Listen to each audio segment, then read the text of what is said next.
नमस्कार महाराष्ट्रातील तमाम भावी शिक्षकांचं मी प्रदीप जयराम बोदले मनापासून स्वागत करतो। टेटची जाहिरात तुमचे हित आलेलं आहे। नोटिफिकेशन साधारणतः मे आणि जून मध्ये परीक्षा होण्याची शक्यता दाट आहे। मेचा शेवटचा आठवडा आणि जूनचा पहिला हे। जर तुम्हाला वाटत असेल की ह्या 2025च्या टेट मध्ये चांगले मार्क मिळावे, आपलं सिलेक्शन लिस्ट मध्ये नाव यावं आणि कुठेही कुणाच्या समोर हाजी न करता 1 रुपया न भरता नोकरी लागावी, हा व्हिडिओ तुम्हाला पूर्णपणे बघणं गरजेचं आहे।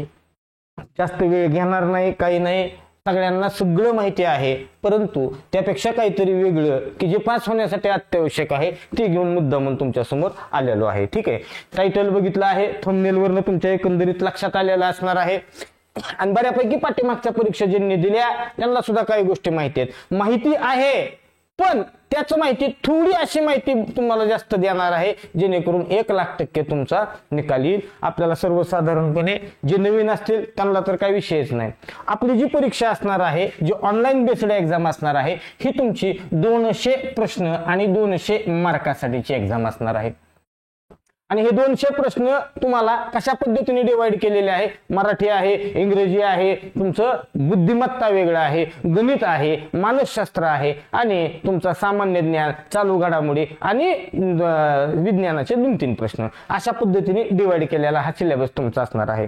सर्वसाधारणपणे जरी अशा पद्धतीने त्यांनी दिलेले असेल स्ट्रक्चर, म्हणजे मराठीचे सर्वसाधारण 15 प्रश्न, इंग्रजीचे 15 प्रश्न, बुद्धिमत्तेचे 80 प्रश्न, गणिताचे 30 प्रश्न आणि सामान्य ज्ञान, चालू घडामोडी आणि विज्ञान ह्या सगळ्यांचा एकत्रित तुम्हाला 30 प्रश्न असं जरी दिलेलं असलं तरी पाठीमागच्या प्रश्नपत्रिका ज्यांनी दिल्या त्यांना एकदा विचारा, त्यांच्या बी डोक्यात आहे का नाही। का सगळ्यात महत्वाची एक गोष्ट लक्षात ठेवा, तुमची परीक्षा ही TCS घेत नाहीये, तुमची परीक्षा ही IBPS कडनं कंडक्ट होत आहे। तुम्ही म्हणत असतील सर TCS घेत नाही, IBPS कडनं कंडक्ट होते, म्हणजे TCS नी जर परीक्षा घेतली असती तर प्रश्नपत्रिका ती देते तुम्हाला TCS बरोबर तुमच्या उत्तरपत्रिकेसहित। IBPS ची अडचणच ही आहे मुळात की IBPS तुम्हाला प्रश्नपत्रिका देत नाही। मग जेवढं माझ्या लक्षात राहिलं तेवढंच मी पुढे पोरांना सांगायला लागलोय, बरोबर का नाही, असा खेळ आहे। मग तुमच्या माहिती करता तुम्ही ही गोष्ट समजून घ्या। असं जरी असलं तरी सुद्धा त्यांनी काय करते, तुम्हाला म्हणताना म्हणलंय 15 प्रश्न मराठीवर का 15 ते 20 सुद्धा पडलेत बरं का। ज्या पोरांचं सिलेक्शन झालेलं आहे, ज्याच्या डोक्यात आहे त्याला विचारा एकदा ही गोष्ट खरी आहे का खोटी। इंग्रजी 15 ते 20 प्रश्न विचारतंय, मानसशास्त्र प्रॉम्प्ट 30 ला 30च प्रश्न विचारलेले आहेत, तुमची बुद्धिमत्ता 80 ला 80च प्रश्न विचारलेले आहेत, गणितात 25 बी विचारतील, 30 बी विचारतील आणि 40 बी विचारतील आणि साधारणपणे सामान्य ज्ञान, चालू घडामोडी ह्याच्यामध्ये सर्वसाधारणपणे तुम्हाला 15 ते 20 कधी 25 अशा पद्धतीने प्रश्न विचारलेले आहेत आतापर्यंत। पाठीमागच्या ज्यावेळेस TCS IBPS सगळ्या परीक्षा कंडक्ट घेणार हा ज्यावेळेस शासनाचा निर्णय झाला त्यावेळेस हा पेपर मात्र IBPS कडे गेलेला होता, टेटचा पेपर, आणि त्याच्यामध्ये त्यांनी असं केलेलं आहे। सर्वसाधारणपणे इथं जास्त वेळ तुमचा घालत नाही, कारण आपल्याला सगळ्यात महत्वाचं आहे पास व्हायचं असेल तर मी प्रामुख्याने माझी स्ट्रॅटेजी काय असणं गरजेचं आहे आणि मी कुठलं संदर्भ साहित्य, मी क्लास केले पाहिजेत का, क्लास करावेच लागतात का, नाही केले तर सर करता म्हणजे आपल्या ह्याच्यावर करता येणार नाही का। मी पहिल्यांदाच सांगतो इथं मी कोणताही क्लास तुम्हाला प्रमोट करायला किंवा कंपल्शन करायला आलेलो नाही। आपण प्रामुख्याने माझी बॅच आहे का 1,00,000%, माझी फक्त मराठी व्याकरणाची बॅच असते, पण मी तुम्हाला त्याच्याबद्दल शेवट बोलेन। प्रामुख्यानं ह्यातनं तुम्हाला इतकं चांगलं तुम्हाला ही व्हावं ह्याच पद्धतीने तुम्हाला माहिती देईन। ठीक आहे, तर मग विषय असा आहे की इतकं सगळं जरी खरं असलं तरी सर मग आता आपलं काय कार्यक्रम असला पाहिजे, बरोबर का नाही। मग आपण पहिल्यांदा काय करू, असं गृहीत धरतोय, दोन्ही पद्धतीने सांगेन की तुम्हाला क्लास लावायचा नाहीये। मग सर क्लास लावणं गरजेचंच आहे का, 1,00,000% क्लास लावणं गरजेचं नाही। घरी अभ्यास करून पास होता येते का, होय, घरी अभ्यास करून कित्येक पोरं पास झालेली आहेत। तर मला फक्त काय बाकीच्यावर माझी कमांड आहे, मला फक्त ह्याच विषयात जड जाते, बिंदास्त तू त्याचा क्लास लाव, काय हरकत नाही, तेवढ्याच विषयाचा लावतो, तुला घरी कसं पास व्हायचं ते बी सांगतो।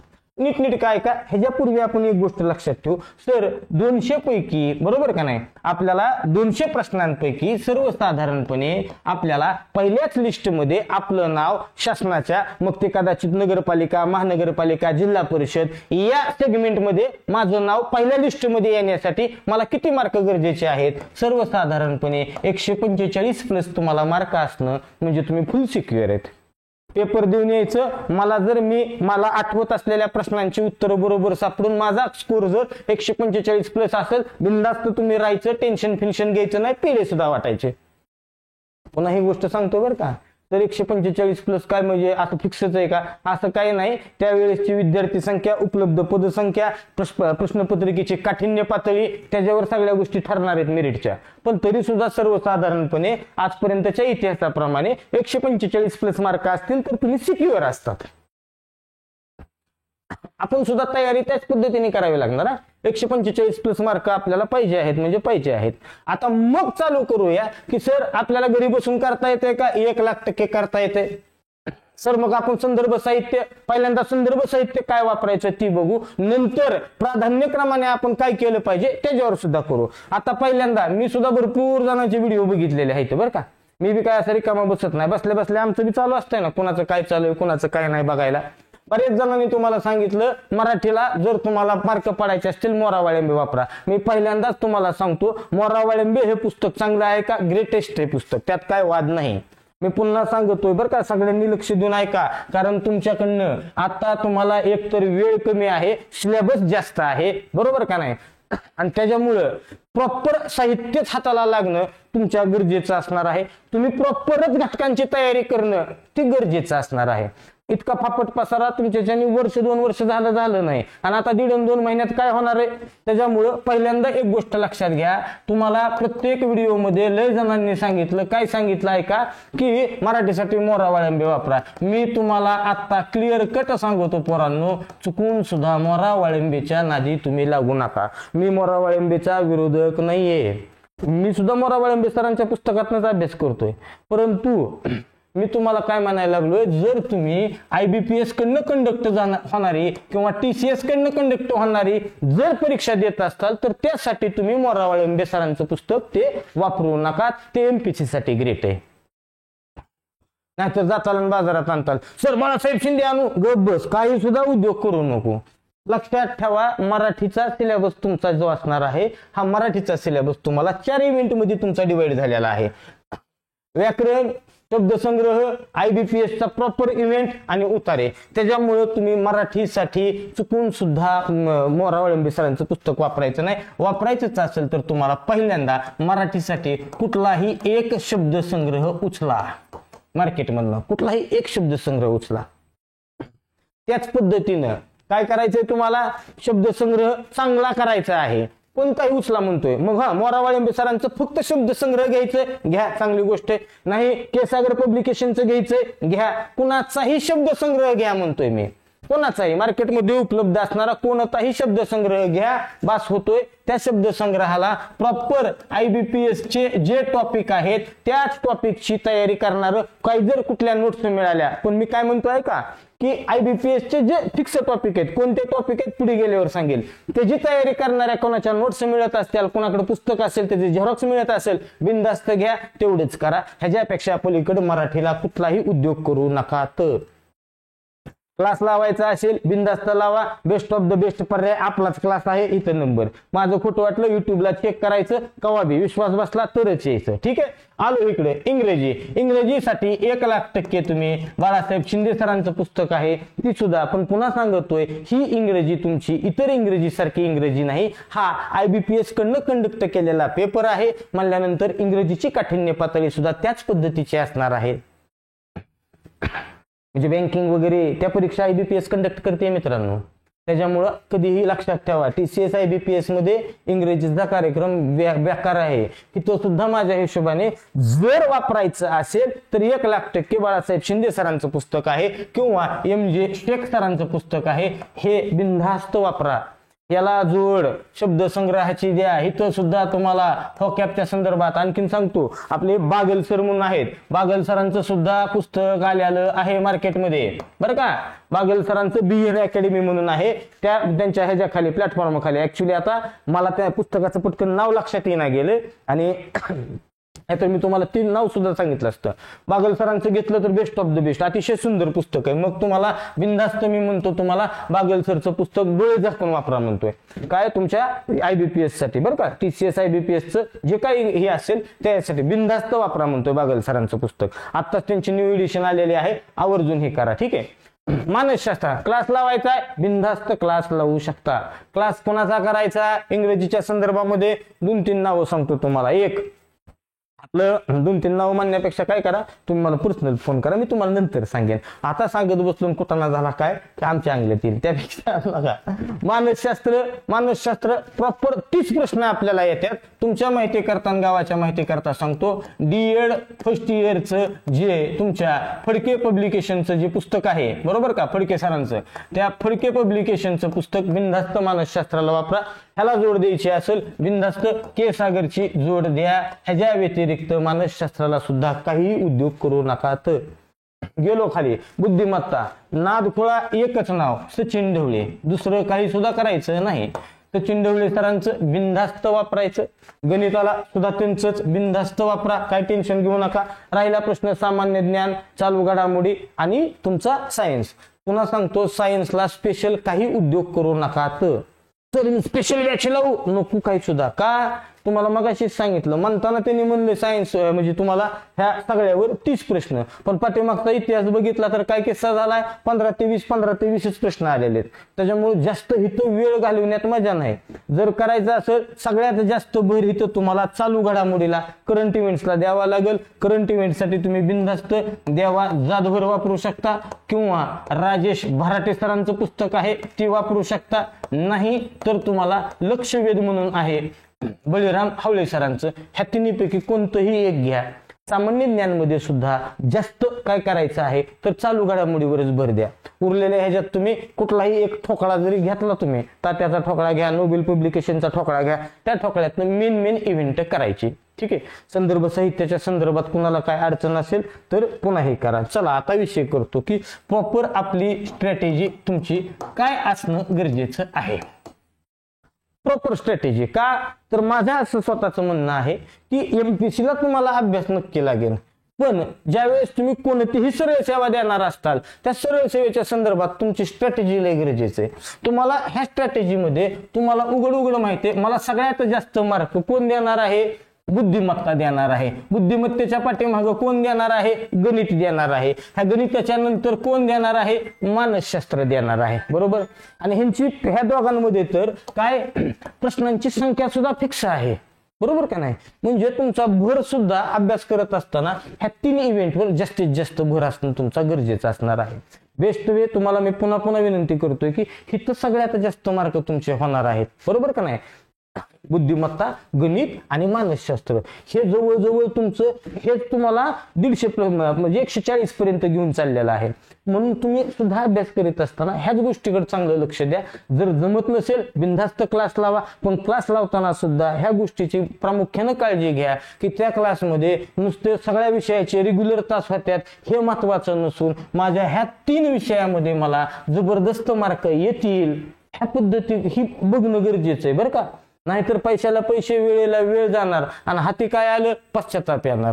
अभिनय तो कभी नाही. पुन्हा जागा निघतील, इतक्या निघतील का, कसं होईल, बरं आपली परिस्थिती पुन्हा वाट बघण्याची राहणार आहे का, ह्या सगळ्या गोष्टी महत्वाच्या आहेत. त्याच्यामुळं हे करा. राहिले आता तुमचे कोणते विषय, मराठीचे 15 बरोबर का नाही, इंग्रजीचे 15 आणि तुमचं GK GS सगळाच खेळ चालू घडामोडी हे 15 बरोबर. ह्या तिघांमध्ये राहिला शर्यत.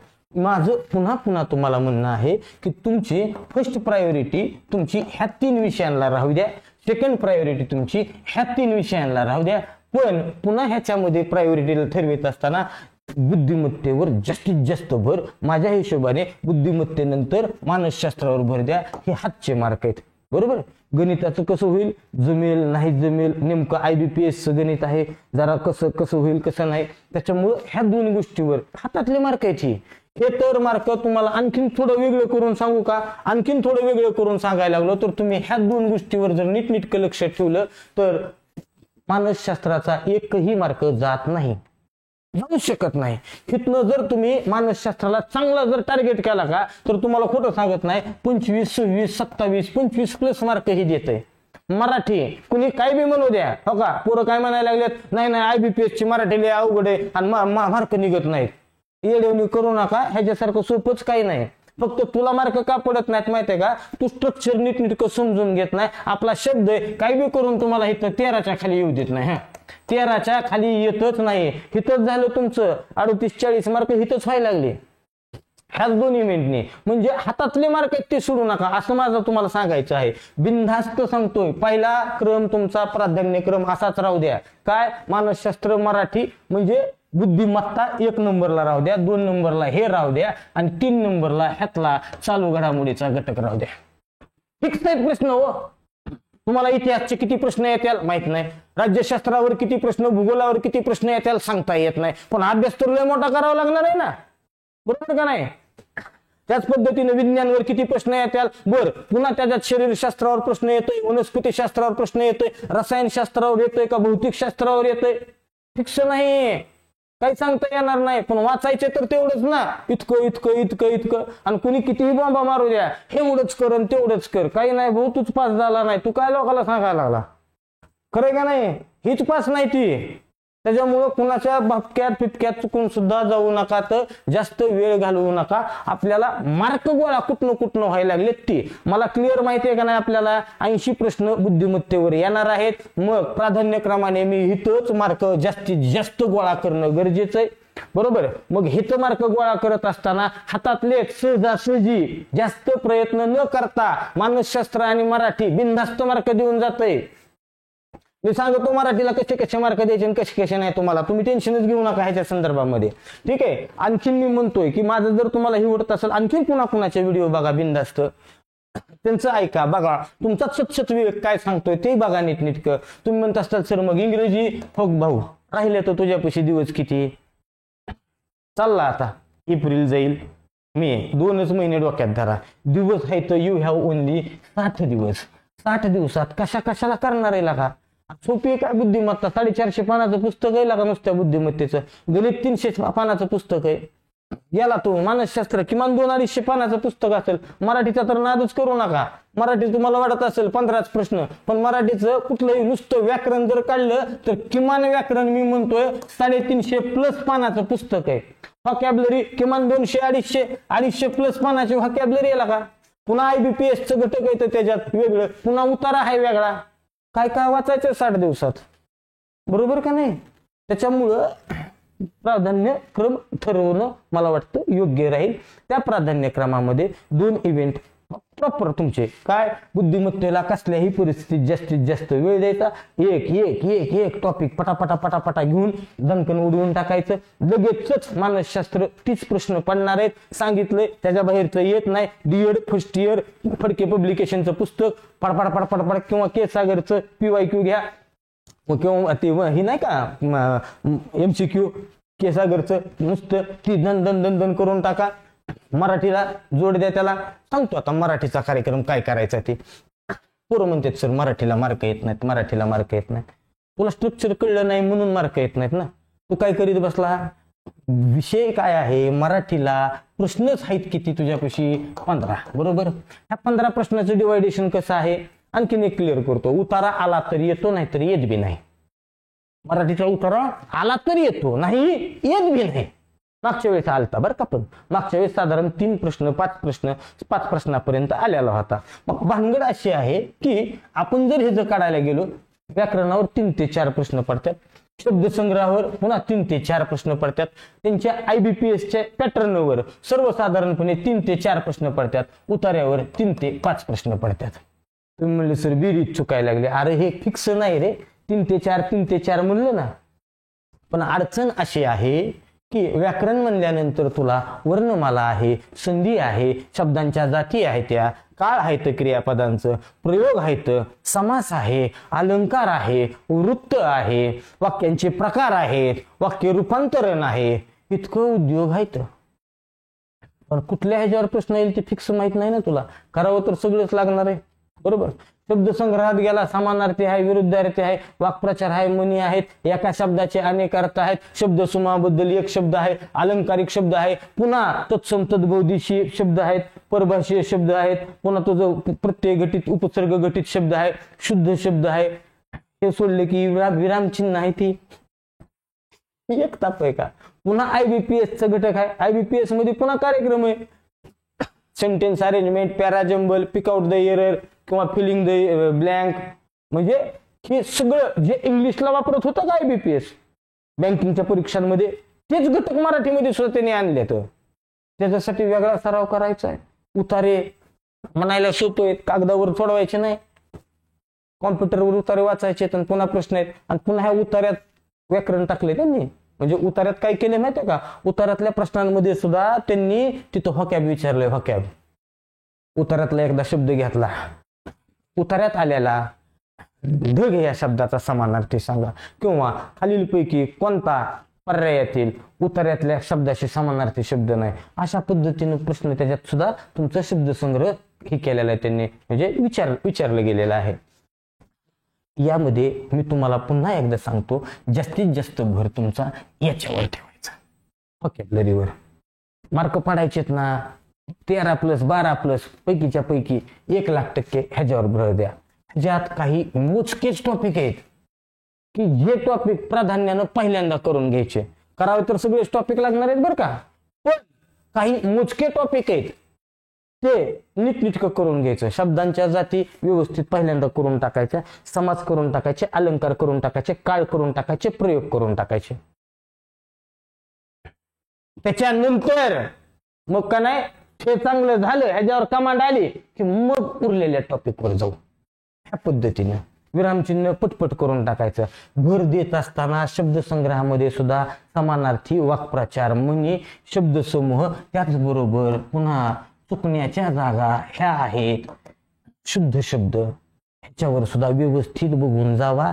पॅटर्न ठरलेला असतो, फिक्स शब्द येतात, ते नीटनीटकं बघायचं आणि प्रॉपर हा पॅटर्नची नीटनीटकी तयारी करून जावा.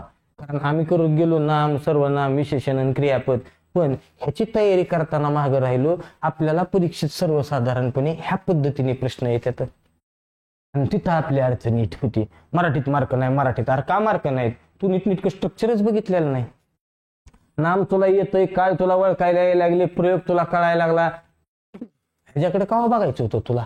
ह्या पद्धतीने ती देतंय. खालील कोणते वाक्य लेखन नियमानुसार आहे, म्हणजे तुला समोर 4 वाक्य दिलेले आहेत, तुला इथं कळलं पाहिजे लेखन नियमानुसार असं म्हणतंय, पण त्याचा रोख कशाकडे आहे तुला कळलं पाहिजे. माणूस आपल्या वर्तनातनं परिस्थिती घडवीत असतो आणि परिस्थितीतून व्यवस्था निर्माण करीत असतो. तुला इथल्या इथं कळलं पाहिजे माणूस मध्ये न बाणाचा आहे, पहिला पर्याय चुकीचा आहे. म्हणजे हा सुद्धा पॅटर्न शुद्ध शब्दावरच आधारित आहे. पण आम्हाला लाईन लागली सवय शुद्ध शब्द ओळखा, आणि सर वेगळंच काहीतरी विचारलंय. हो, वेगळं काही नाही, शुद्ध शब्दच आहे, पण प्रश्न विचारताना ती म्हणते लेखन नियमानुसार. मग लेखन नियम कशात असेल, वेलांटी, उकार, न बाणाचा, न नळाचा, आध्यात्मिक, महात्म्य, माहात्म्य, शुद्ध शब्द आहेत नाही, विरामचिन्ह विचारेल.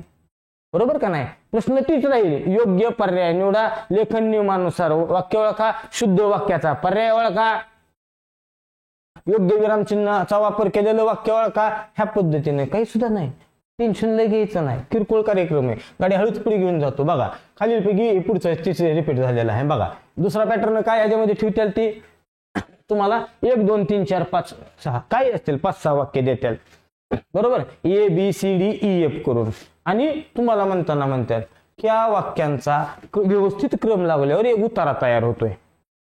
जर तसा उतारा तयार झाला तर या वाक्यांचा क्रम सांगा, मग तुम्हाला क्रम द्यावा लागेल. 1 नंबरला E येईल समजा, दुसऱ्याला E, काय येईल ते येईल, मी हे तुम्हाला सोडवून द्यायला आलेलो नाही. मला फक्त तुम्हाला सांगायचं की तुम्हाला मार्क पाडण्यासाठी ह्या पद्धतीने तयारी करावी लागणार आहे. ह्याची प्रॅक्टिस करून जावा. मला हे सांगायचंय तुम्हाला की ह्यांची तुम्हाला रचना करायची, ही सुद्धा किरकोळ आहे. तुमचं जर वाचन चांगलं असेल तर तुम्हाला गोष्टी माहित आहेत ना, तुम्हाला गोष्टीची सुरुवात काय असतो, मध्य काय असतो, शेवट काय असतो, हे जर तुम्हाला कळत असेल तर हे अतिशय सोपं आहे. आणि मी म्हणतो 10, 15, 20 वाक्य सोडवा, 50 वाक्य सोडवा, त्याच्यानंतर मनाने लक्षात येऊन जाईल की बाबा कसं कसं असतंय ते. ठीक आहे. नाही तर इथं काय करताल, ह्यांचा क्रम लावा म्हणताल ABCD प्रमाणे. नाही तर डायरेक्ट 5-6 वाक्य देताल आणि प्रश्न करताना म्हणताल सगळ्या वाक्यातनं एक अर्थपूर्ण उतारा, अर्थपूर्ण परिच्छेद तयार होत आहे. आणि मग अर्थपूर्ण परिच्छेदातील तिसरे वाक्य कोणते, काय बी विचारू द्या, 5वे वाक्य विचारू द्या, पहिले वाक्य विचारू द्या, क्रम तर लावणं भाग्य आहे ना. ABCDEF काय असेल ते क्रम लावावा लागेल. आणि त्या मग क्रम लावल्यावरच तुम्हाला कळणार आहे चौथं वाक्य कोणतं, तिसरं वाक्य कोणतं. नाही बरोबर गाडी पुढे नेली बघा, सेम पॅटर्न त्याच पद्धतीने दुसरं उदाहरण मुद्दा म्हणून तुमच्या समोर घेतलेलं होतं. नंतर आपण कधी सराव प्रश्न संचामध्ये तुम्हाला हे जी उदाहरणं आवर्जून घेतली जातील. गाडी हळूच पुढे जाते बघा नीटनेटकं. आणखीन एक गोष्ट लक्षात घ्या, TCS कडनं पेपर घेतले असते तर तुम्हाला ABCD 4च पर्याय आले असते. IBPS पेपर घेते म्हणून तुम्हाला इथं जवळजवळ 5 पर्याय येतात. काय केलं त्याने तुम्हाला, काही नाही, दैनंदिन उपयोगामध्ये असणाऱ्या वाक्यात काही समर्पक शब्द तुम्हाला टाकायचे आहेत, गाळलेल्या जागा भरा. बघा, सर्व रस्त्यांच्या विस्तारामध्ये आणि नवीन बांधकामामध्ये फुटपाथ आणि सायकल ट्रॅक प्रदान करणे टिंब केले आहे. काय ह्याच्यातले बुद्धी चालवावी लागते का, पेपरातल्या बातम्या आहेत ह्या तुमच्या, बरोबर ना. काय केलेलं असेल, बंधनकारक आहे का, ऐच्छिक आहे का, अनिवार्य आहे का, फायदेशीर आहे, काय आहे, ह्या पद्धतीच्या पॅटर्नचा सुद्धा थोडा थोडा सराव करून जाणं गरजेचं आहे. हे तुमचा दैनंदिन बोलणं, वाचन, त्याच्यातनं तुमचं ह्या गोष्टी तयार झालेल्या असतात.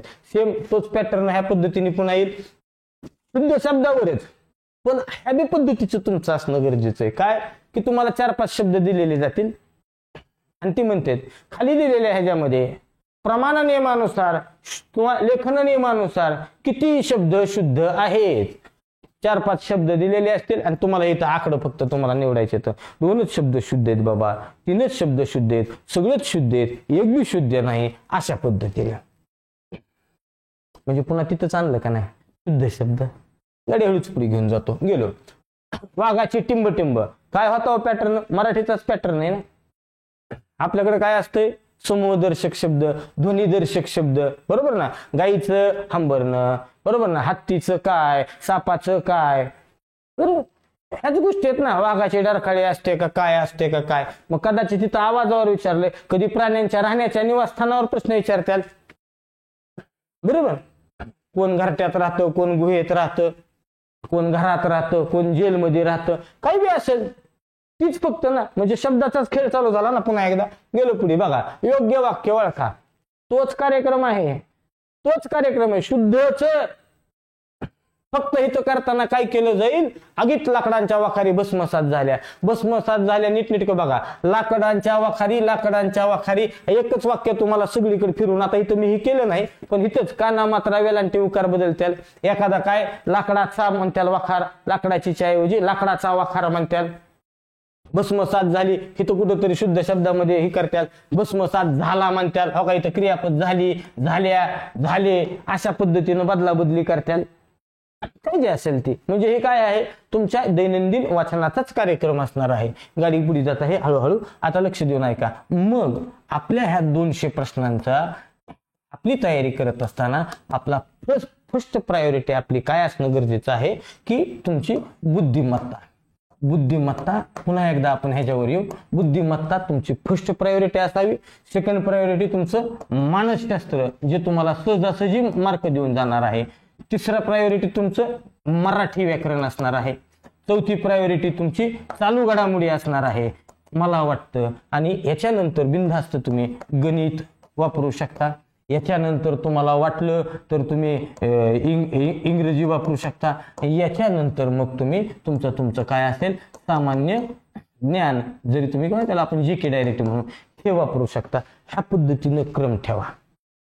क्लास लावायचा आहे, बिनधास्त लावा. घरी बसून अभ्यास करायचा, बिनधास्त करा, पण घरी बसून अभ्यास करताना सुद्धा हीच स्ट्रॅटेजी ठेवा, क्लास लावित असताना सुद्धा हीच स्ट्रॅटेजी ठेवा. वेळ विनाकारण कुठल्याही ह्याला एकाच विषयाच्या मागं जास्त पळण्याच्या भानगडीत पडू नका. पुन्हा एकदा सांगतो, जर तुम्हाला मराठीची बॅच करायची असेल अतिशय कमी वेळेमध्ये जास्तीत जास्त मार्क, घरी जास्त वेळ न वाया घालवता, घरी वेगळा अभ्यास न करता, गॅरंटीने सांगतो तुम्हाला पैकीच्या पैकी मार्क 13+ मार्क द्यायचे माझ्याकडे लागलं, आणि ते कमीत कमी वेळात बिनधास्त ह्या नंबरला व्हॉट्सअपला मेसेज करा. तुम्हाला फास्ट ट्रॅक बॅच अतिशय कमीत कमी पैशामध्ये, कमीत कमी मध्ये, सर्वसाधारणपणे माझ्या हिशोबाने तुम्हाला ती बॅच पडेल 599 रुपयामध्येच. एवढ्यातच बॅच पडेल तुम्हाला, आणि गॅरंटीने सांगतो तुम्हाला तुमच्या प्रॉपर वेने, म्हणतोय प्रॉपर वेने, विनाकारण फापट पसारा तुमच्या डोक्यात बी घालणार नाही, विनाकारण फापट पसारा तुमच्या ह्याच्यात बी येऊ देणार नाही. अगदी जे पेपरला अपेक्षित आहे, जे परीक्षेला अपेक्षित आहे तेवढंच देईन. मग आपल्या शब्दावर आपला एक शब्द तुमचं भविष्य खराब बी करू शकतोय आणि घडवू बी शकतोय, ह्याची जाणीव मला आहे. म्हणून मी तुम्हाला अगदी ह्याने सांगतो, विश्वासाने सांगतो, काय की तुम्हाला आपण 13+ मार्क देणार म्हणजे देणार. राहिला विषय, सर मला जर कंबो बॅच पाहिजे, म्हणजे सगळेच विषय एकत्र पाहिजे असतील, बिनधास्त मला फोन करा. तुम्हाला मी योग्य, माझी कंबो बॅच नाहीये पहिली गोष्ट. पण जर तुम्हाला वाटत असेल नाही मला हे जमणारच नाही, घरी बसून असतं, जर तुम्हाला वाटत असेल की मला कंबो बॅच पाहिजे, 1,00,000% या नंबरला मला मेसेज करा. मी तुम्हाला योग्य सल्ला 100% देईल. अपेक्षा करतो तुम्हाला टोटल ह्या गोष्टी कळाल्या असतील. चांगल्या पद्धतीनं तुमची स्वतःची स्ट्रॅटेजी, मी जी बोललो त्याच्यावर तुम्ही थोडा विचार करा, आणखीन लोकांचा ऐका, काय हरकत नाही. पण मी पुन्हा सांगतो, कुणाच्याही मागं असं म्हणजे आंधळ्यासारखं पळू नका, कारण अभिनय तो कभी नाही. दिवस अतिशय वाईट आहेत. स्वतःच्या आपल्या ह्याच्यावर बरोबर 1 रुपया खर्च न करता नोकरीला लागणं काळाची गरज आहे. त्याच्यामुळं अतिशय सुंदर व्यवस्थित विचारपूर्वक निर्णय घ्या. तुमचा निर्णय तुमचं आयुष्य घडवू शकतो, नाही तुमचा निर्णय तुम्हाला पश्चातापाच्या दरीत ढकलू शकतो. त्याच्यामुळे अतिशय व्यवस्थित शांत चित्ताने निर्णय घ्या. 1,00,000% देव परमेश्वर तुम्हाला यश देव अशी अपेक्षा करतो. तुमची रजा घेतो. मनापासून शुभेच्छा. ताकदीने अभ्यास करा. बाय.